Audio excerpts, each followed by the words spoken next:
Қайырлы күн, құрметті әріптестер. Қастерлі тәуелсіздіктің 30 жыл толуымен құттықтаймын. Мен Шілмембетова Әсел Седлаханқызы, Түркістан облысы Адами әлеуметтік басқармасы, Түлкібас ауданының Адами әлеуметтік даму бөліміне қарасты Әлия Молдағұлова жалпы орта мектебінің химия және биология пәнінің мұғалімі, педагог сарапшы, жаратылыстану пәндер бірлестігінің жетекшісі.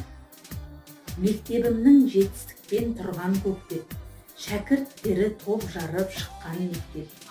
Алашты арманына жеткізетін, елімізде көш бастап тұрған мектеп. Менің жүрегімдегі мектеп Әлия Молдағұлова мектебі. Мен әріптестерімді, оқушыларымды жақсы көремін.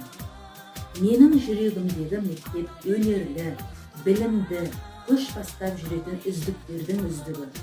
Біздің мектепте тәуелсіздіктің туын мәңгі ұстап тұратын, алаш арыстандарының арманын жүзеге асыратын ұрпақ тәрбиеленген. Осындай алтын ұя мектебіне мен де жүрегімнің бір бөлігін беремін.